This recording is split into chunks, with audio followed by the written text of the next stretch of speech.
ನಮಸ್ಕಾರ ಸ್ನೇಹಿತರೆ, ವಿಡಿಯೋ ಪ್ರಾರಂಭ ಮಾಡೋದಕ್ಕಿಂತ ಮುಂಚೆ ಯಾರೆಲ್ಲ ಫಸ್ಟ್ ಟೈಮ್ ನನ್ನ ಚಾನಲ್ ವಿಸಿಟ್ ಮಾಡ್ತಾ ಇದ್ದಾರೆ ದಯವಿಟ್ಟು ಚಾನಲ್ಗೆ ಸಬ್ಸ್ಕ್ರೈಬ್ ಮಾಡ್ಕೊಂಡು ಬೆಲ್ ಐಕಾನ್ ಮೇಲೆ ಕ್ಲಿಕ್ ಮಾಡಿ.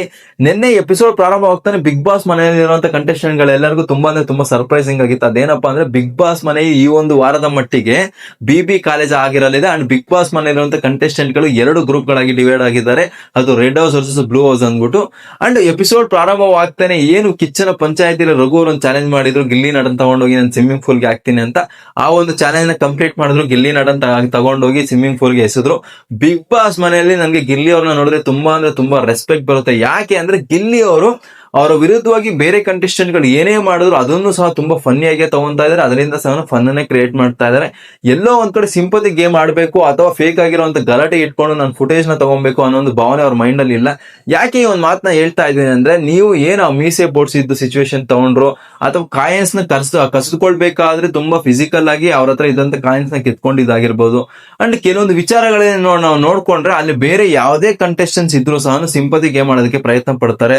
ಅಂಡ್ ಅಲ್ಲಿ ಸ್ವಲ್ಪ ಫೇಕ್ ಆಗಿ ಗಲಾಟೆ ಕ್ರಿಯೇಟ್ ಮಾಡೋದಕ್ಕೆ ಟ್ರೈ ಮಾಡ್ತಾರೆ. ಬಟ್ ಬಿಗ್ ಬಾಸ್ ಮನೆಯಲ್ಲಿ ಕೇವಲ ಎಂಟರ್ಟೈನ್ಮೆಂಟ್ ನೀಡಿದ್ರೆ ಸಾಕು, ನಾನು ಮುಂದುವರಿತೀನಿ ಅನ್ನೋ ಭಾವನೆ ಗಿಲ್ಲಿ ಅವ್ರ ಹತ್ರ ಇದೆ.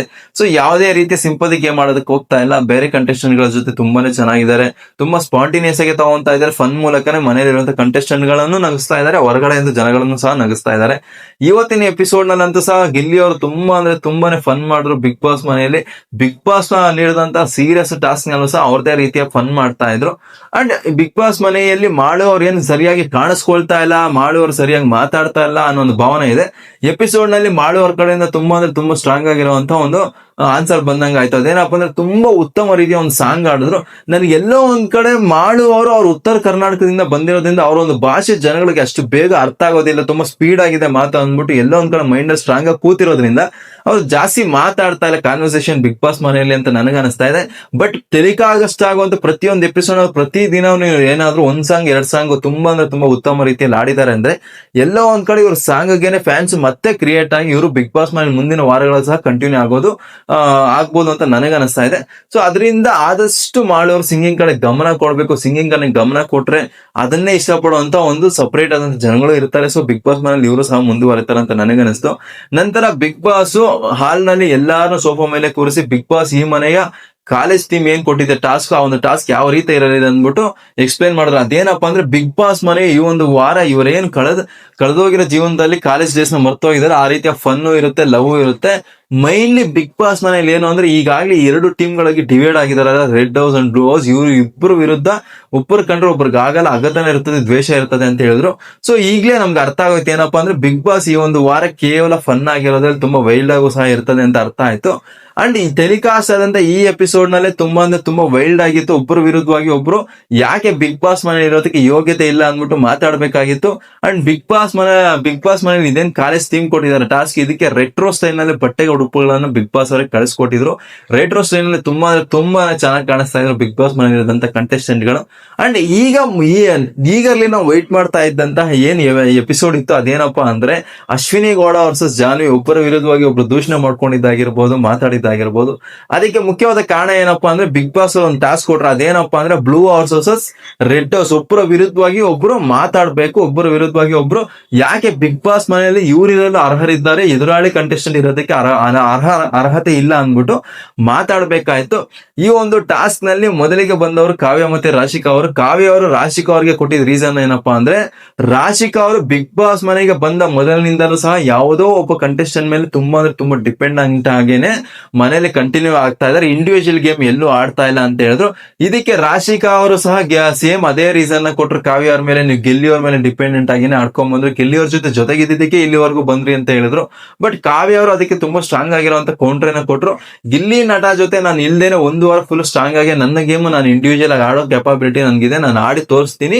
ನೀನು ಬಿಗ್ ಬಾಸ್ ಮನೆಯಲ್ಲಿ ಈಗ ಏನು ಸೂರಜ್ ಜೊತೆ ಇದೆ ಅಥವಾ ಬೇರೆ ಕಂಟೆಸ್ಟೆಂಟ್ ಗಳ ಜೊತೆ ಡಿಪೆಂಡ್ ಆಗಿದೆ, ಅದನ್ನ ಬಿಟ್ಟು ನಿನ್ನ ಇಂಡಿವಿಜುವಲ್ ಗೇಮ್ ನೀನ್ ಆಡಿ ತೋರಿಸ್ತೀಯ ಅಂತ ತುಂಬಾ ಸ್ಟ್ರಾಂಗ್ ಆಗಿರುವಂತ ಕೌಂಟರ್ ಕೊಟ್ರು. ಈ ಒಂದು ಪ್ರೋಸೆಸ್ ನಲ್ಲಿ ಕಾವ್ಯ ಅವರು ವಿನ್ ಆದ್ರು, ರಾಶಿಕಾ ಅವರು ನಾಮಿನೇಷನ್ ಆದ್ರು ಅಂತ ರಘು ಅವರಿಗೆ ಕನ್ಫ್ಯೂಷನ್ ರೂಮ್ ಅಲ್ಲಿ ತಿಳಿಸ್ಕೊಟ್ರು. ರಘು ಅವರಿಗೆ ಅಧಿಕಾರ ಕೊಟ್ಟಿದ್ರು. ಅವ್ರಿಗೆ ಏನಪ್ಪಾ ಅಂದ್ರೆ ಯಾರು ವಾದದಲ್ಲಿ ಸ್ಟ್ರಾಂಗ್ ಇದ್ದಾರೆ, ಯಾರು ವಾದ ಕರೆಕ್ಟ್ ಅಂತ ಅನಿಸ್ತಾ ಇದೆ ಅವ್ರನ್ನ ಸೇವ್ ಮಾಡ್ಕೊಬಹುದು, ಅವರು ವಿನ್ನರ್ ಅಂತ ಹೇಳ್ಬೇಕು. ಯಾರು ವಾದ ರಾಂಗ್ ಆಗಿದೆ ಅಥವಾ ಯಾರು ವಾದ ಇಷ್ಟ ಆಗಿಲ್ಲ ಅಂತಾರೋ ಅವರು ಏನು ಸೋತಿದ್ದಾರೆ ಅಂತ ಹೇಳ್ಬೋದು. ಸೋತಿರೋರು ನಾಮಿನೇಷನ್ ಆಗ್ತಾರೆ ಈ ಒಂದು ವಾರಕ್ಕೆ. ನಾಮಿನೇಷನ್ ಪ್ರೋಸೆಸ್ ಸಹ ಇದೇ ಆಗಿತ್ತು. ನಂತರ ಬಂದಿದ್ದು ರಕ್ಷಿತಾ ಶೆಟ್ಟಿ ಮತ್ತೆ ರಿಷಾ ಅವರು. ಇವರಿಬ್ಬರ ಕಾನ್ವರ್ಸೇಷನ್ ಸಹ ತುಂಬಾನೇ ಓದ್ತಿತ್ತು. ರಿಷಾ ಅವರು ರಕ್ಷಿತಾ ಶೆಟ್ಟಿಗೆ ಹೇಳಿದ ವಿಚಾರ ಏನಪ್ಪಾ ಅಂದ್ರೆ, ಬಿಗ್ ಬಾಸ್ ಮನೆಗೆ ನಾನು ಕೇವಲ ಅಡಿಗೆ ಮಾಡೋದಕ್ಕೆ ಬಂದಿಲ್ಲ, ನಾನು ಬಿಗ್ ಬಾಸ್ ಮನೆಯಲ್ಲಿ ಆಟ ಆಡೋದಕ್ಕೆ ಬಂದಿದ್ದೀನಿ, ಟೈಟಲ್ ವಿನ್ ಆಗೋದಕ್ಕೆ ಬಂದಿದ್ದೀನಿ ಅಂತ ಹೇಳಿದ್ರು. ಇದಕ್ಕೆ ರಕ್ಷಿತಾ ಶೆಟ್ಟಿಯಿಂದ ತುಂಬಾ ಸ್ಟ್ರಾಂಗ್ ಆಗಿರುವಂತ ಕೌಂಟರ್ ಬಂತು. ಅದೇನಪ್ಪಾ ಅಂದ್ರೆ, ಕೇವಲ ನೀವು ಕುತ್ಕೊಂಡಿದ್ರೆ ನೀವು ಮುಂದೆ ತಂದು ಯಾರು ಊಟ ಇಡೋದಿಲ್ಲ, ಇಲ್ಲಿ ಬಿಗ್ ಬಾಸ್ ಮನೆಯಲ್ಲಿ ಕೆಲಸನೂ ಮಾಡ್ಬೇಕು ಆಟನೂ ಆಡ್ಬೇಕು ಅಂತ ತುಂಬಾ ಸ್ಟ್ರಾಂಗ್ ಆಗಿರೋಂತ ಕೌಂಟರ್ ಕೊಟ್ರು. ಅಂಡ್ ಧ್ರುವಂತ್ ಅವ್ರ ವಿಚಾರನ ತಗೊಂಡ್ಬಂದು ರಿಷಾ ಅವರು ಅದೇನಪ್ಪಾ ಅಂದ್ರೆ, ಧ್ರುವಂತ್ ಅವ್ರ ವಿಚಾರದಲ್ಲಿ ತುಂಬಾ ಡಿಪೆಂಡೆಂಟ್ ಆಗಿದ್ದಾರೆ ಇವರು ರಕ್ಷಿತಾ ಶೆಟ್ಟಿ ಅಂತ ಹೇಳಿದ್ರು. ಆ ವಿಚಾರಕ್ಕೆ ಧ್ರುವಂತ್ ಅವ್ರ ಹೆಸರು ತಗೊಂಡ್ಬಂದಾಗ ರಕ್ಷಿತಾ ಶೆಟ್ಟಿ ಅದಕ್ಕೂ ಸಹ ತುಂಬಾ ಸ್ಟ್ರಾಂಗ್ ಆಗಿ ಡಿಫೆಂಡ್ ಮಾಡಿದ್ರು. ಅದೇನಪ್ಪಾ ಅಂದ್ರೆ, ಬಿಗ್ ಬಾಸ್ ಮನೆಗೆ ಬಂದಂತ ವೈಲ್ಡ್ ಕಾರ್ಡ್ ಎಂಟ್ರಿ ರಿಷಾ ಅವರು ಬರ್ಬೇಕಾದ್ರೆ ಬಿಗ್ ಬಾಸ್ ಮನೆಗೆ ಫೇಕ್ ಮುಖವಾಡ ಹಾಕೊಂಡಿದ್ದಾರೆ, ಅದಾಕೊಂಡಿದ್ದಾರೆ, ಇದಾಕೊಂಡಿದ್ದಾರೆ ಅಂತ ತುಂಬಾ ಪದ ಬಳಕೆ ಮಾಡಿದ್ರು ಧ್ರುವಂತ್ ಅವ್ರ ಮೇಲೆ. ಬಟ್ ಒಂದೇ ಒಂದು ದಿನ ಆದ ಮೇಲೆ ನಾನು ಏನು ಹೊರಗಡೆಯಿಂದ ನೋಡಿದೆ ಆ ತರ ಇಲ್ಲ, ನೀವು ಬಿಗ್ ಬಾಸ್ ಮನೆ ಅಂತ ಖುದ್ದಾಗಿ ಧ್ರುವಂತ್ ಅವ್ರ ಹತ್ರ ಹೋಗಿನೇ ರಿಷಾ ಅವ್ರು ಹೇಳಿದ್ರಂತೆ. ಸೊ ಆ ಮಾತನ್ನ ರಕ್ಷಿತಾ ಶೆಟ್ಟಿ ಅವ್ರು ಸಹ ಕೇಳಿಸ್ಕೊಂಡಿದ್ರಂತೆ. ಸೊ ಆ ಒಂದು ಪಾಯಿಂಟ್ ನ ಸಹ ಇಟ್ರು. ಅಂಡ್ ಇಲ್ಲಿ ರಿಷಾ ಅವರು ತುಂಬಾನೇ ಆಂಗರ್ ತಗೊಳ್ತಾ ಇದಾರೆ. ಆ ಒಂದು ಏನು ಅವ್ರಿಬ್ಬರ ಮಧ್ಯೆ ವಾದ ವಿವಾದ ಆಯ್ತು, ಅದು ಕಂಪ್ಲೀಟ್ ಆಗಿದ ತಕ್ಷಣ ಗಾರ್ಡನ್ ಏರಿಯಾದಲ್ಲಿ ನಾನು ನಿನ್ನ ಮುಖವಾಡ ಬಿಚ್ಚಿದ್ದೀನಿ, ನಾನು ನಿನ್ನ ಏನಾದ್ರೂ ಇನ್ ಮುಂದೆ ಮಾತಾಡ್ಬೇಕಾದ್ರೆ ದಟ್ಟು ದಿಟ್ಟು ಅನ್ನೋದಾಗ್ಲಿ ಲೈಕ್ ಅನ್ನೋದಾಗ್ಲಿ ಯೂಸ್ ಮಾಡಿದ್ಯಾ ಅಂದ್ರೆ ನಾನು ಕೈ ಎತ್ಬಿಟ್ಟು ಸುದೀಪ್ ಸರ್ ಹತ್ರನೇ ಮಾತಾಡ್ತೀನಿ. ವಾದ ಮಾಡ್ಬೇಕಾದ್ರೆ ಒಬ್ರು ವಿರುದ್ಧವಾಗಿ ಪಾಯಿಂಟ್ ರೈಸ್ ಮಾಡ್ಬೇಕಾದ್ರೆ ನಿನ್ಗೆ ಎಲ್ಲೂ ತೊದಲೋದಿಲ್ಲ, ಕ್ಲೀನ್ ಆಗಿ ಕನ್ನಡ ಮಾತಾಡ್ತೀಯಾ, ತುಂಬಾ ಸ್ಟ್ರಾಂಗ್ ಆಗಿ ಮಾತಾಡ್ತೀಯಾ. ಬಟ್ ಯಾಕೆ ಸುದೀಪ್ ಸರ್ ಬಂದಾಗ ತುಂಬಾ ನಾಟಕ ಮಾಡ್ತೀಯ, ಕನ್ನಡ ಬರೋದಿಲ್ಲ ಅನ್ನೋ ತರ ಮಾತಾಡ್ತಾ ಇದ್ರು. ಇಲ್ಲಿ ಇವ್ರ ಅಭಿಪ್ರಾಯ ಏನಪ್ಪಾ ಅಂದ್ರೆ, ಇವ್ರಿಗೆ ರೀಸನ್ ಕೊಡ್ಬೇಕಾದ್ರೆ, ಇಲ್ಲ ಅಂದ್ರೆ ಇವ್ರ ವಿರುದ್ಧವಾಗಿ ಮಾತಾಡ್ಬೇಕಾದ್ರೆ ಇವರು ರೀಸನ್ ಕೊಡೋದು ಕರೆಕ್ಟ್ ಆಗಿ ಕೊಡಬಾರ್ದು, ತೊದಲ್ಬೇಕಾಯ್ತು, ಅಲ್ಲಿ ಕನ್ನಡ ಮಾತಾಡಕ್ಕೆ ಹಿಂದೆ ಮುಂದೆ ನೋಡ್ಬೇಕಾಯ್ತು, ರೀಸನ್ ಇವ್ರ ತಲೆಗೆ ಬರಬಾರ್ದಾಯ್ತು ಅನ್ನೋ ಭಾವನೆ ಇವ್ರ ಮೈಂಡ್ ಅಲ್ಲಿ ಇದೇನು ಅಂತ ನನಗಂತೂ ಅರ್ಥ ಆಗ್ಲಿಲ್ಲ. ಬಟ್ ಎಲ್ಲೋ ಒಂದ್ ಕಡೆ ಕೆಲವೊಂದು ಸಿಚುವೇಶನ್ಗಳಲ್ಲಿ ಮಾತಾಡ್ಬೋದಾಯ್ತಲ್ಲ, ಯಾಕೆ ಈ ಟೈಮಲ್ಲಿ ಮಾತಾಡ್ತಾ ಇಲ್ಲ ಇವರು, ತುಂಬಾ ಕನ್ನಡ ಬರದೇ ಇರೋ ತರ ಇದಾರಲ್ವಾ ಅಂತ ನಮಗೂ ಅನ್ಸಿದೆ. ಬಟ್ ಅದು ಸ್ಟ್ರಾಂಗ್ ಆಗಿರೋಂತ ರೀಸನ್ ಅಂತ ಅಲ್ವೇ ಅಲ್ಲ. ಅವ್ರು ನಿಜವಾಗ್ಲೂ ಕನ್ನಡನ ಕಲ್ತಿರೋಂತ ಗರ್ಲ್ ಅಲ್ಲ, ಅವರು ಹುಟ್ಟಿ ಬೆಳೆದಿರೋದೆಲ್ಲ ಮುಂಬೈಯಲ್ಲಿ. ಅವ್ನು ಮಾತಾಡೋದು ಅವ್ರ ಮನೆ ಕಡೆ ತುಳು ಆಗಿರೋದ್ರಿಂದ ಕನ್ನಡ ಅಷ್ಟು ಬೇಗ ಬರೋದಿಲ್ಲ ಅನ್ನೋ ಭಾವನೆ ಜನಗಳಿಗೂ ಸಹ ಗೊತ್ತು. ಅಂಡ್ ನೆಕ್ಸ್ಟ್ ಪ್ರೋಸೆಸ್ ಅಲ್ಲಿ ಬಂದಂತವ್ರು ಗಿಲ್ಲಿ ಮತ್ತೆ ಚಂದ್ರಪ್ರಭಾ ಅವರು. ಗಿಲ್ಲಿ ಮತ್ತೆ ಚಂದ್ರಪ್ರಭಾ ಅವರಲ್ಲಿ ಚಂದ್ರಪ್ರಭು ಅವರು ಗಿಲ್ಲಿಗೆ ಕೊಟ್ಟಂತ ರೀಸನ್ ಏನಪ್ಪಾ ಅಂದ್ರೆ, ಇದು ರಿಯಾಲಿಟಿ ಶೋ, ನಾನು ಹೊರಗಡೆ ನಾನು ಇಬ್ರು ಎಷ್ಟೋ ರಿಯಾಲಿಟಿ ಶೋಗಳಲ್ಲಿ ಪಾಲ್ಗೊಂಡಿದೀವಿ, ಅಲ್ಲೂ ಸಹ ಯಾವ ತರ ಇರ್ತಾ ಇತ್ತು, ನೀನು ಇಲ್ಲೂ ಸಹ ಅದೇ ತರ ಇದೆ, ನಿನ್ನ ಹತ್ರ ಏನು ಡಿಫ್ರೆನ್ಸ್ ಇಲ್ಲ, ಇನ್ನು ಬೇರೆ ತರ ಇರ್ಬೇಕಲ್ವಾ ಅಂತ ಹೇಳ್ತಾರೆ. ಅದಕ್ಕೆ ಗಿಲ್ಲಿ ಅವ್ರ ಕಡೆಯಿಂದ ತುಂಬಾ ಚೆನ್ನಾಗಿರುವಂತ ಆನ್ಸರ್ ಬರುತ್ತೆ. ಅದೇನಪ್ಪಾ ಅಂದ್ರೆ, ರಿಯಾಲಿಟಿ ಶೋ ಅಂದ್ರೆ ರಿಯಲ್ ಆಗಿರೋದು, ನಾನು ನನ್ನ ರಿಯಾಲಿಟಿ ಏನೋ ಆ ತರ ರಿಯಲ್ ಆಗಿದ್ದೀನಿ, ನಾನು ಫೇಕ್ ಮಾಡ್ತಾ ಇಲ್ಲ ಬಿಗ್ ಬಾಸ್ ಮನೆಯಲ್ಲಿ ಅಂತ ಹೇಳ್ತಾರೆ. ಅಂಡ್ ಇದು ನಿಜಾನು ಸಹ, ಯಾಕಂದ್ರೆ ಬಿಗ್ ಬಾಸ್ ಮನೆಯಲ್ಲಿ ವ್ಯಕ್ತಿತ್ವದ ಆಟ ಆಗಿರೋದ್ರಿಂದ ಯಾರು ರಿಯಲ್ ಆಗಿರ್ತಾರೆ, ಯಾರು ರಿಯಲ್ ವ್ಯಕ್ತಿತ್ವನ ತೋರಿಸ್ತಾರೆ ಜನಗಳಿಗೆ, ಅವರೇನೆ ಜನಗಳಿಗೆ ಇಷ್ಟ ಆಗ್ತಾರೆ. ಯಾಕೆಂದ್ರೆ ಇನ್ ಕೇಸ್ ಫೇಕ್ ಮಾಡ್ಕೊಂಡು ಒಳ್ಳೆ ಒಂಥರ ನಟನೆ ಮಾಡ್ಬಿಟ್ಟು ನಾನು ಜನಗಳಿಗೆ ಇಷ್ಟ ಆಗೋಣ ಅನ್ಕೊಂಡ್ರೆ ಮ್ಯಾಕ್ಸಿಮಮ್ 5 to 6 ವೀಕ್ ಮ್ಯಾನೇಜ್ ಮಾಡ್ಬೋದು ಅಷ್ಟೇ. ನಟನೆ ಮಾಡ್ಕೊಂಡು ಇಷ್ಟ ಆಗೋ ತರ ಯಾವ್ದೋ ಒಂದು ಸಿಚುವೇಶನ್ ಬಂದೇ ಬರುತ್ತೆ, ರಿಯಾಲಿಟಿ ಹೊರಗಡೆ ಬರುತ್ತೆ. ಸೊ ಒಂದು ಬಿಗ್ ಬಾಸ್ ಮನೆಯಲ್ಲಿ ರಿಯಾಲಿಟಿ ಆಗಿ ಅವ್ರ ವ್ಯಕ್ತಿತ್ವ ಏನಿದೆ ಅದನ್ನ ತೋರಿಸ್ಕೊಳ್ಳೋದೇ 100% ಜನಗಳಿಗೆ ಇಷ್ಟ ಆಗುವಂತ ಒಂದು ಪ್ರೋಸೆಸ್. ಅಂಡ್ ಈ ಒಂದು ವಾದ ವಿವಾದದಲ್ಲಿ ಚಂದ್ರಪ್ರಭು ಅವರು ಹೇಳ್ತಾರೆ, ಗಿಲ್ಲಿ ನೀನ್ ತುಂಬಾ ಸ್ಪೀಡ್ ಆಗಿ ಓಡ್ತಾ ಇದೆಯಾ, ನಿನ್ನ ಸೈಕಲ್ ಎಲ್ಲೂ ಬೇಕಾದ್ರೂ ಪಂಚರ್ ಆಗ್ಬಿಡ್ಬೋದು, ನೀನು ಅಲ್ಲಿ ಮೂಲೆಗೆ ಸೇರ್ಬೋದು, ನಾವು ಮುಂದೆ ಹೋಗ್ಬೋದು ಅಂತ ಹೇಳ್ತಾರೆ. ಇದಕ್ಕೆ ಗಿಲ್ಲಿ ಅವರು, ನಾನು ಆಗ್ಲೇ ರೇಸ್ ಆದ್ರೂ ಪ್ರಾರಂಭ ಮಾಡಿದೀನಿ, ನಿನ್ನ ರೇಸೇ ಪ್ರಾರಂಭ ಮಾಡಿಲ್ಲ, ನನ್ನ ಹತ್ರ ಸ್ಟೆಪ್ನಿ ಇದೆ, ನಾನು ಸ್ಟೆಪ್ನಿ ಹಾಕೊಂಡಾದ್ರೂ ಮುಂದೆ ಹೋಗ್ತೀನಿ ಅಂತ ಹೇಳ್ತಾ ಇದ್ರು. ಈ ಒಂದು ವಾದ ವಿವಾದದಲ್ಲಿ ಒಬ್ಬರ ಮೇಲೆ ಒಬ್ಬ ದೂಷಣೆ ಮಾಡ್ಕೊಬೇಕಾದ್ರು ಪಾಯಿಂಟ್ಸ್ ಮಾತ್ರ ಗಿಲ್ಲಿ ಅವರು ಚೆನ್ನಾಗಿ ಮಾತಾಡಿದ್ರು ಸಹ, ಎಲ್ಲೋ ಒಂದ್ ಕಡೆ ಬಿಗ್ ಬಾಸ್ ಮನೆಯಲ್ಲಿ ಫಾಲೋ ಮಾಡ್ಬೇಕಾದಂತ ರೂಲ್ಸ್ ವಿಚಾರದಲ್ಲಿ ನಾನು ಸ್ಟ್ರಾಂಗ್ ಆಗಿದ್ದೀನಿ, ನಾನು ಫಾಲೋ ಮಾಡ್ತಾ ಇದ್ದೀನಿ, ಅದರಲ್ಲೂ ಸಹ ನಾನು ಕಾಮಿಡಿ ಮಾಡ್ತಾ ಇಲ್ಲ ಅಂತ ಚಂದ್ರಪ್ರಭು ಅವರು ಹೇಳ್ತಾರೆ. ಅಂಡ್ ಈ ಒಂದು ವಾದ ವಿವಾದದಲ್ಲಿ ಗಿಲ್ಲಿ ಅವ್ರು ನಗ್ತಾ ಇದ್ರಿಂದ, ಸೊ ರಘು ಅವ್ರು ಏನ್ ಮಾಡಿದ್ರು ಅಂದ್ರೆ, ಚಂದ್ರಪ್ರಭು ಅವ್ರ ಪಾಯಿಂಟ್ ಏನಿದೆ ಅದು ಕರೆಕ್ಟ್ ಆಗಿದೆ, ಗಿಲ್ಲಿ ಅವರು ಈ ಒಂದು ವಾದ ವಿವಾದದಲ್ಲಿ ಸೋತಿದ್ದಾರೆ ಅಂತ ಹೇಳಿದ್ರು. ಅಂಡ್ ಗಿಲ್ಲಿ ಅವರು ಈ ಒಂದು ವಾರ ನಾಮಿನೇಷನ್ ಇಂದ ಹೊರಗಡೆ ಹೋಗಿದ್ದಕ್ಕೆ ನಾಮಿನೇಷನ್ ಸಹ ಆದ್ರು. ಅಂಡ್ ನಂತರ ಬಂದವರು ಯಾರಪ್ಪ ಅಂದ್ರೆ, ಧನುಷ್ ಮತ್ತೆ ಸೂರಜ್ ಅವ್ರ ಮಧ್ಯೆ ವಾದ ಆಗಿದ್ದೇನಪ್ಪ ಅಂದ್ರೆ, ಸೂರಜ್ ಅವರು ಧನುಷ್ ಅವ್ರಿಗೆ ಹೇಳಿದ್ದು, ಬಿಗ್ ಬಾಸ್ ಮನೆಯಲ್ಲಿ ಧನುಷ್ ಅವರು ತುಂಬಾ ಸೇಫ್ ಗೇಮ್ ಮಾಡ್ತಾ ಇದ್ದಾರೆ, ಏನೇ ಒಂದು ಇನ್ಸಿಡೆಂಟ್ ನಡಿಬೇಕಾದ್ರೆ ಅದು ಮತ್ತೆ ತೂರಿ ಅವರು ಏನೋ ಒಂದು ಅವ್ರದೇ ಆದಂತ ಒಪಿನಿಯನ್ ಕೊಡೋದಿಲ್ಲ ಅಂತ ಹೇಳಿದ್ರು. ಇದಕ್ಕೆ ಕಾರಣ ಏನಪ್ಪಾ ಅಂದ್ರೆ, ಯಾವ್ದೋ ಒಂದು ಸಿಚುವೇಶನ್ ಅಲ್ಲಿ ಮನೆಯಲ್ಲಿ ಇದ್ದಂತ ಕಂಟೆಸ್ಟೆಂಟ್ ಗಳು ಯಾರೋ ಮಾತಾಡ್ತಾ ಇದ್ರೆ, ಸೂರಜ್ ಹೋಗಿ ಮಾತಾಡೋಣ, ತನ್ನ ಪಾಯಿಂಟ್ ಹೇಳೋಣ ಅಂದ್ರೆ, ಇವರು ಅಲ್ಲಿಗೇನಕ್ಕೆ ಹೋಗ್ತಾ ಇದೆ, ನಮ್ಗೆ ಅವಶ್ಯಕತೆ ಇಲ್ಲದೆ ಇರೋ ಒಂದು ಟಾಪಿಕ್ ಅದು ಅಂತ ಮಾತಾಡಿದ್ರಂತೆ, ಇವರೇ ಹೇಳಿದ್ರಂತೆ. ಸೊ ಆ ಒಂದು ವಿಚಾರನ ಸಂಬಂಧ ಇವ್ರು ನಾಮಿನೇಷನ್ ಹೇಳಿದ್ರು. ಧನುಷ್ ಅವರ ಪಾಯಿಂಟ್ ಏನಪ್ಪಾ ಆಗಿತ್ತು ಅಂದ್ರೆ, ಬಿಗ್ ಬಾಸ್ ಮನೆಯಲ್ಲಿ ಸೂರಜ್ ಅವರು ಕೇವಲ 4 ಕಂಟೆಸ್ಟೆಂಟ್ ಗಳ ಜೊತೆ ಕಾಣಿಸ್ಕೊಳ್ತಾ ಇದಾರೆ, ಮಾತಾಡ್ತಾ ಇದಾರೆ. ಬಿಗ್ ಬಾಸ್ ಮನೆಯಲ್ಲಿ ಯಾವುದೇ ಕಂಟೆಸ್ಟೆಂಟ್ ಗಳ ಜೊತೆ ಮಾತಾಡ್ತಾ ಇಲ್ಲ. ಅಂಡ್ ಗೇಮ್ ನಾವೇನ್ ಹೇಳ್ಕೊಳೋ ರೇಂಜ್ ಗೆ ಇಲ್ಲ ಅವ್ರದ್ದು. ಅಂಡ್ ನಾನಾದ್ರೆ ಬಿಗ್ ಬಾಸ್ ಮನೆ ಎಲ್ಲಾ ಕಂಟೆಸ್ಟೆಂಟ್ ಗಳ ಜೊತೆ ಮಾತಾಡ್ತಾ ಇದೀನಿ ಅನ್ನೋ ತರ ಹೇಳಿದ್ರು ಧನುಷ್ ಅವರು. ಇದಕ್ಕೆ ಸೂರಜ್ ಅವರು, ಹೌದು ನೀನ್ ಸೇಫ್ ಗೇಮ್ ಮಾಡ್ತಾ ಇದೀಯ, ಎಲ್ಲಾರ ಹತ್ರ ಒಳ್ಳೆಯವನಾಗೋದಕ್ಕೆ ಪ್ರಯತ್ನ ಪಡ್ತಾ ಇದೀಯ ಅಂತ ಹೇಳಿದ್ರು. ಈ ಒಂದು ವಾದ ವಿವಾದದಲ್ಲಿ ಸೂರಜ್ ಅವರು ವಿನ್ ಆದ್ರು, ಧನುಷ್ ಅವರು ಸೋತಿದ್ದಾರೆ ಅಂತ ಹೇಳಿದ್ರು. ರಘು ಅವರು ಈ ಒಂದು ವಿಚಾರವಾಗಿ ಧನುಷ್ ಅವರು ಈ ಒಂದು ವಾರಕ್ಕೆ ನಾಮಿನೇಷನ್ ಆದ್ರು. ಈ ಒಂದು ಏನು ವಾದ ವಿವಾದ ಆದ್ಮೇಲೆ ಹೊರಗಡೆ ಬಂದ್ಬಿಟ್ಟು ಸೂರಜ್ ಅವರು ಮತ್ತು ಧನುಷ್ ಅವರು ಒಬ್ರಿಗೊಬ್ರು ಕೈ ಮಿಲಾಯಿಸ್ಕೊಂಡು, ನೀನ್ ಹೇಳ್ಬೇಕಾಯ್ತು, ನಾನು ಹೇಳ್ಬೇಕಾಯ್ತು, ಅದು ಟಾಸ್ಕ್ ಅಷ್ಟೇನೆ ಅಂತ ಮತ್ತೆ ಕ್ಲೋಸ್ ಆಗೋದಕ್ಕೆ ಪ್ರಯತ್ನ ಪಡ್ತಾ ಇದ್ರು. ಬಿಗ್ ಬಾಸ್ ಮನೆಯಲ್ಲಿ ಯಾರೇ ಆಗ್ಲಿ ಯಾರ ಮೇಲೂ ಗ್ರಡ್ಜ್ ಇಟ್ಕೊಳ್ಳೋದಕ್ಕಾಗೋದಿಲ್ಲ, ದ್ವೇಷ ಸಾಧಿಸೋದಕ್ಕಾಗೋದಿಲ್ಲ, 100% ನಿಜ. ಬಟ್ ಎಲ್ಲೋ ಒಂದ್ ಕಡೆ ನಾಮಿನೇಷನ್ ಅನ್ನೋ ವಿಚಾರ ಬಂದಾಗ ಆದ್ರೂ 100% ಅವ್ರ ಪರವಾಗಿ ಅವ್ರು ನಿಂತ್ಕೊಬೇಕು, ತುಂಬಾ ಸ್ಟ್ರಾಂಗ್ ಆಗಿ ಮಾತಾಡ್ಬೇಕು. ಅದನ್ನು ಸಹ ಏನೋ ಒಂದು ಪ್ರೋಸೆಸ್ ಅಥವಾ ಏನೋ ಒಂದು ಟಾಸ್ಕ್ ಕೊಟ್ಟಿದಾರಲ್ಲೋ ಅದಕ್ಕೆ ಮಾಡೋಣ ಅನ್ನೋ ರೀತಿ ಮಾಡೋದು ಕರೆಕ್ಟ್ ಅಲ್ಲ ಅನ್ನೋ ಭಾವನೆ ನನಗೆ. ನಿಮ್ಗೆ ಏನ್ ಅನಿಸ್ತು ಇದ್ರ ಬಗ್ಗೆ ಅಂದ್ಬಿಟ್ಟು ಕಾಮೆಂಟ್ ಮಾಡಿ ತಿಳಿಸ್ಕೊಡಿ. ಅಂಡ್ ನಂತರ ಬಂದವರು ಯಾರಪ್ಪ ಅಂದ್ರೆ ಮಲ್ಲಮ್ಮ ಮತ್ತೆ ಸ್ಪಂದನ ಅವರು. ಸ್ಪಂದನ ಅವ್ರು ಹೇಳಿದ್ದೇನಂದ್ರೆ, ಮಲ್ಲಮ್ಮನಿಗಿಂತ ನಾನು ಬೆಟರ್ ಆಗಿ ಗೇಮ್ ನ ಅರ್ಥ ಮಾಡ್ಕೊಳ್ತೀನಿ, ಅಂಡ್ ಮಲ್ಲಮ್ಮನವ್ರಿಗಿಂತ ಬೆಟರ್ ಆಗಿ ನನ್ಗೆ ಗೇಮ್ ಅರ್ಥನೂ ಸಹ ಆಗುತ್ತೆ. ಅಂಡ್ ಬಿಗ್ ಬಾಸ್ ಮನೆಯಲ್ಲಿ ನಾನು ಎಲ್ಲೆಲ್ಲ ಮಾತಾಡ್ಬೇಕು ಅದೆಲ್ಲ ಮಾತಾಡ್ತೀನಿ, ಎಲ್ಲಿ ಮಾತಾಡಬಾರ್ದು ಅಲ್ಲಿ ಮಾತಾಡಲ್ಲ, ನನ್ನದೇ ಆದಂತ ವ್ಯಕ್ತಿತ್ವನ ನಾನು ಬಿಗ್ ಬಾಸ್ ಮನೆಯಲ್ಲಿ ತೋರಿಸ್ತಾ ಇದ್ದೀನಿ ಅಂತ ಸ್ಪಂದನ ಅವ್ರು ಹೇಳಿದ್ರು.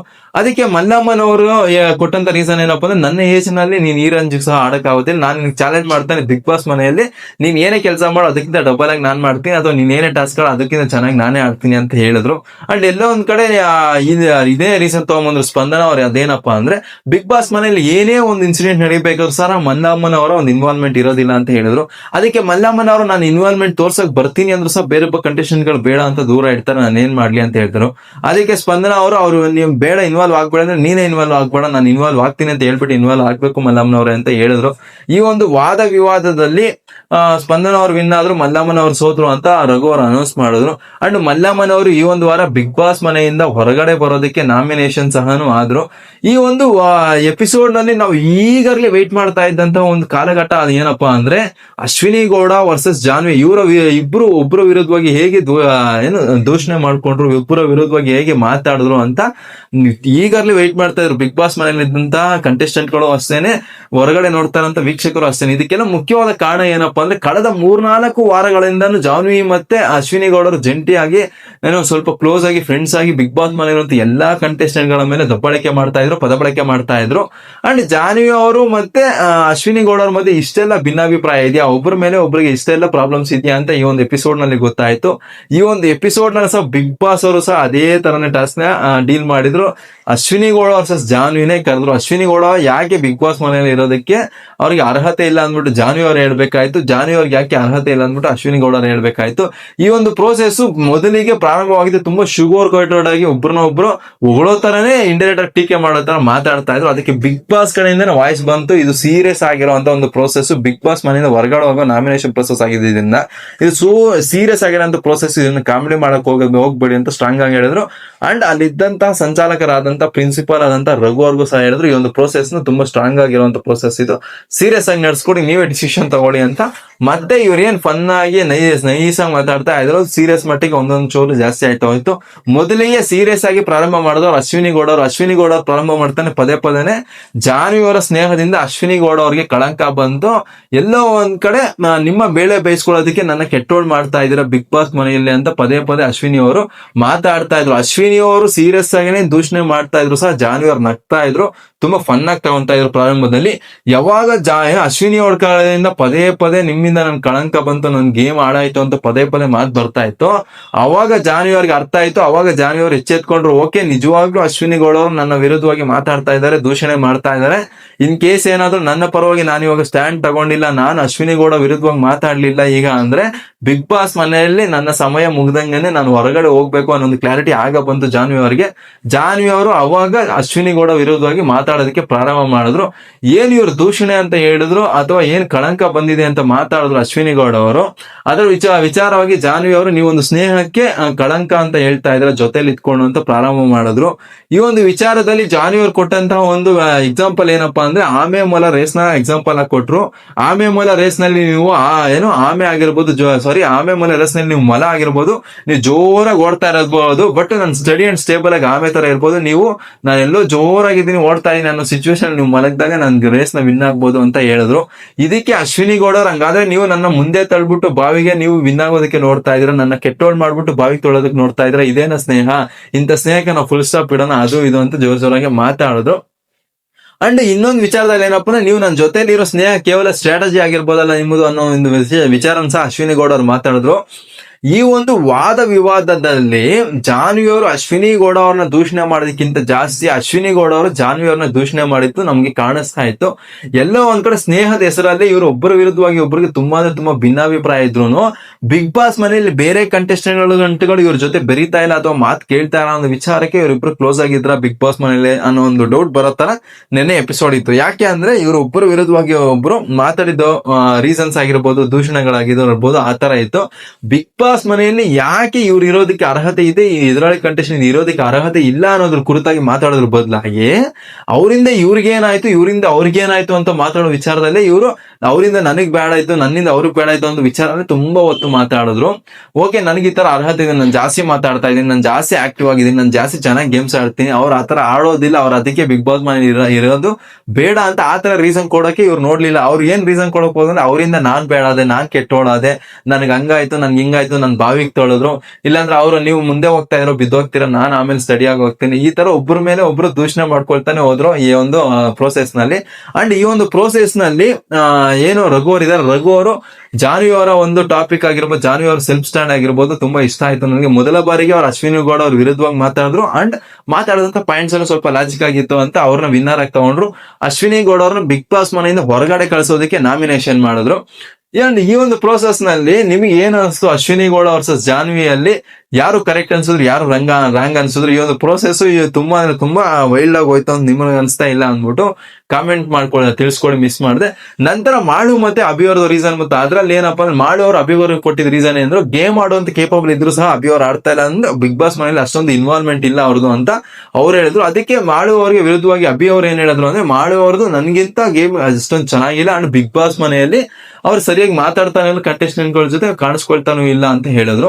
ಅಂಡ್ ಈ ಒಂದು ಪ್ರೋಸೆಸ್ ನಲ್ಲಿ ಅಭಿ ಅವ್ರನ್ನ ವಿನ್ನರ್ ಆಗಿ ತಗೊಂಡು ಮಾಳು ಅವರು ಸೋತಿದ್ದಾರೆ ಅಂತ ಹೇಳಿದ್ರು. ನಾವು ಮಾಳು ಅವರು ಈ ಒಂದು ವಾರ ಬಿಗ್ ಬಾಸ್ ಮನೆಯಿಂದ ಹೊರಗಡೆ ಹೋಗೋದಕ್ಕೆ ನಾಮಿನೇಷನ್ ಸಹ ಆದ್ರು. ನಂತರ ಧ್ರುವಂತು ಮತ್ತೆ ಸುದ್ದಿ ಅವ್ರ ಮಧ್ಯೆ ತುಂಬಾ ಪ್ರೊಲಾಂಗ್ಡ್ ಪರ್ಸನಲ್ ಆಗಿರುವಂತ ಒಂದು ಕಾನ್ವರ್ಸೇಷನ್ ಮತ್ತೆ ಒಬ್ಬರ ಮೇಲೆ ಒಬ್ರು ವಿರುದ್ಧವಾಗಿ ಮಾತಾಡಿದ್ದು ಸಹ ಆಯ್ತು.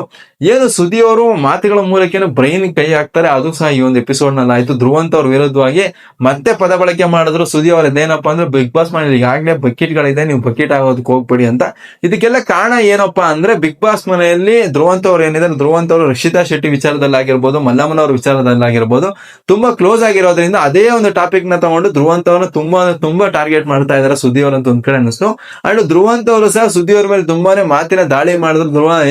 ಬಿಗ್ ಬಾಸ್ ಮನೆಯಲ್ಲಿ ಸುದ್ದಿ ಅವರು ಒಂದು ನಾಲಿಗೆ ಒಂದು ತೆಗೆದ್ಬಿಟ್ರೆ, ಬಿಗ್ ಬಾಸ್ ಮನೆಯಲ್ಲಿ ಸುದ್ದಿ ಏನು ಅಲ್ಲ, ಗೇಮ್ಸ್ ನಲ್ಲಿ ಯಾವುದೇ ಒಂದು ಗೇಮ್ಸ್ ಹೋದ್ರು ನನ್ಗೆ ಅಲ್ಲಿ ಮುರಿದೋಗಿದೆ, ಇಲ್ಲಿ ಮುರಿದೋಗಿದೆ, ನನ್ಗೆ ಅದು ಸರಿ ಇಲ್ಲ, ಇದು ಸರಿ ಇಲ್ಲ ಅಂತ ಹೇಳ್ತಾ ಇರ್ತಾರೆ. ಯಾವುದೇ ಒಂದು ಗೇಮ್ ನ ಸಹ ಅವ್ರು ಆಡಿರೋದು ನಾನು ಇದುವರೆಗೂ ನೋಡೇ ಇಲ್ಲ. ಯಾರೋ ಒಬ್ರು ಆಡಿರೋ ಗೇಮ್ ಇಂದ ವಿನ್ ಆಗ್ಬಿಟ್ಟು ಮತ್ತೆ ಅದೇ ವ್ಯಕ್ತಿಗೆ ಬೆನ್ನಿಗೆ ಚೂರು ಹಾಕಿ ಅದೇ ವ್ಯಕ್ತಿನ ಬಿಗ್ ಬಾಸ್ ಮನೆಯಿಂದ ಹೊರಗಡೆ ಕಳಿಸೋದಕ್ಕೆ ನಾಮಿನೇಷನ್ ಸಹ ಮಾಡಿದ್ರು ಅಂತ ವ್ಯಕ್ತಿ ಇವರು ಅಂತ ಸುದ್ದಿ ಅವ್ರ ವಿರುದ್ಧವಾಗಿ ಇವ್ರು ದೂಷಣೆ ಮಾಡ್ತಾರೆ.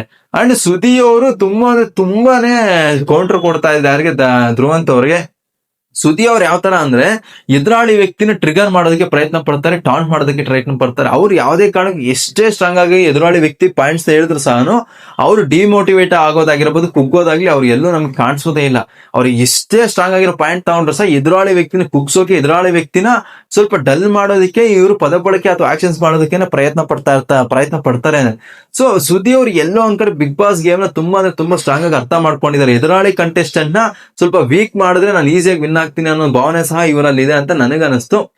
ಅಂಡ್ ಇವತ್ತಿನ ಎಪಿಸೋಡ್ ಅಲ್ಲಿ ನಿಮಗೆ ಯಾರೆಲ್ಲ ಪಾಯಿಂಟ್ಸ್ ತುಂಬಾ ಚೆನ್ನಾಗಿತ್ತು ಅನಿಸ್ತು, ಯಾರೆಲ್ಲ ಪಾಯಿಂಟ್ಸ್ ಸ್ಟ್ರಾಂಗ್ ಆಗಿತ್ತು, ಯಾರೆಲ್ಲ ಪಾಯಿಂಟ್ಸ್ ತುಂಬಾ ವೀಕ್ ಆಗಿತ್ತು ಅಂತ ನಿಮ್ಗೆ ಅನಿಸ್ತು ಅಂದ್ಬಿಟ್ಟು ಕಾಮೆಂಟ್ ಮಾಡಿ ತಿಳಿಸ್ಕೊಡಿ.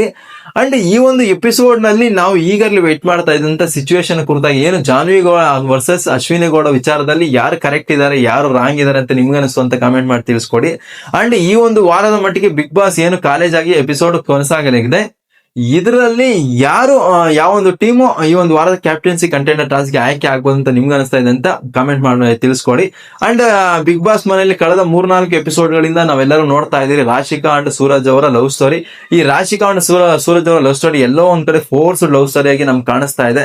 ಅಷ್ಟೊಂದು ಇಷ್ಟ ಆಗೋತರ ತುಂಬಾ ಜನಗಳಿಗೆ ಇಷ್ಟ ಆಗ್ತಾ ಇಲ್ಲ, ಕೆಲವೊಂದು ಜನಗಳಿಗೆ ಇಷ್ಟ ಆಗ್ತಾ ಇದ್ರು ಸಹ, ಬಹಳಷ್ಟು ಜನಗಳಿಗೆ ಇಷ್ಟ ಆಗ್ತಾ ಇಲ್ಲ. ಸೊ ಈ ಒಂದು ಪೇರ್ನ ಕುರಿತಾಗಿ ನಿಮ್ಗೆ ನಿಮ್ಮ ಅಭಿಪ್ರಾಯ ಏನು ಅನ್ನೋಂತ ಸಹ ಕಾಮೆಂಟ್ ಮಾಡಿ ತಿಳಿಸ್ಕೊಡಿ. ನನ್ನ ಕಡೆಯಿಂದ ಪ್ರತಿ ದಿನಾನು ಬಿಗ್ ಬಾಸ್ ನ ಕುರಿತಂತೆ ಲೈವ್ ಅಪ್ಡೇಟ್ಸ್ ಇರುತ್ತೆ, ಎಪಿಸೋಡ್ ನ ರಿವ್ಯೂಸ್ ಇರುತ್ತೆ. ಮಿಸ್ ಮಾಡಿದ ಚಾನಲ್ಗೆ ಸಬ್ಸ್ಕ್ರೈಬ್ ಮಾಡ್ಕೊಳ್ಳಿ ಅಂತ ಹೇಳ್ತಾ ಥ್ಯಾಂಕ್ ಯು, ಧನ್ಯವಾದಗಳು.